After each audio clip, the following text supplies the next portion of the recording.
चुनाव आयोग की निष्पक्षता के बारे में अब कुछ भी कहना बेकार है। दंतहीन है, तर्कहीन है, किसी कोई शक्ति नहीं है, वो कहीं दिखता नहीं है।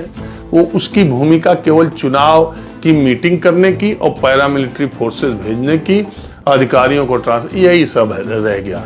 मैं ये क्यों कह रहा हूं?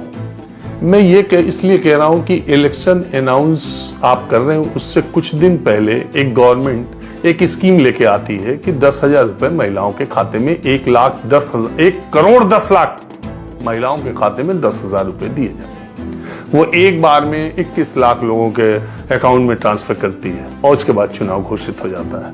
और वो सरकार डेट वाइज, जब model code of conduct Bihar में लागू है, तो डेट वाइज वो सरकार हर फ्राइडे को महिलाओं के खाते में कभी 10 लाख महिलाओं के खाते में, कभी 20 लाख में, हर हफ्ते हर फ्राइडे को चुनाव चलने के दौरान महिलाओं के खाते में पैसे पड़ रहे हैं और चुनाव आयोग चुप है।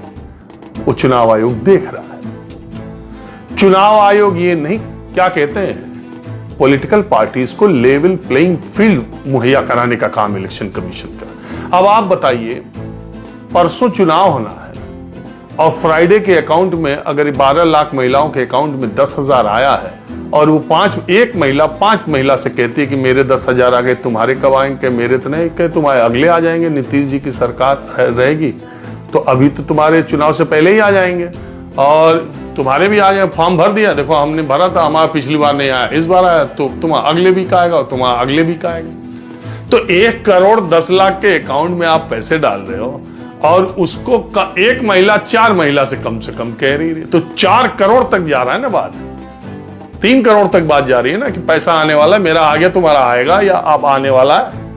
और इलेक्शन कमीशन मूक दर्शक बन करके यहां अशोक रोड पर बैठ करके तमाशा देख रहा है।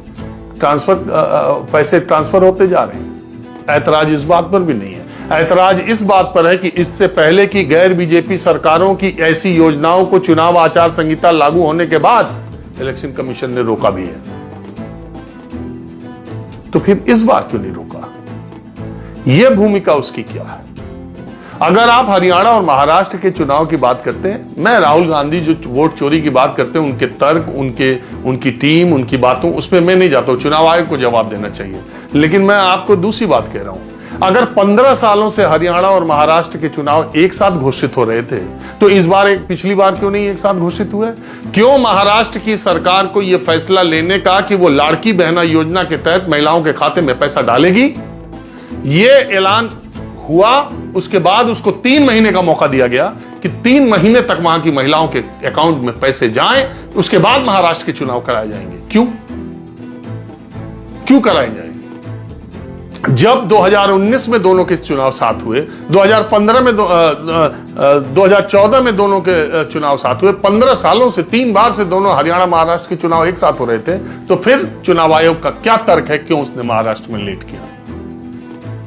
तर्क तो अगर सामने देखो तो यह दिखाई देता है कि उसने 4 जून को हारे थे इलेक्शन, लोकसभा का चुनाव। 28 जून मुझे जहां तक याद आता है, शिंदे सरकार ने फैसला लिया और उसके बाद तुरंत 3-4 महीने गया अकाउंट में महिलाओं के अकाउंट में पैसे डालो, चुनाव जीतो।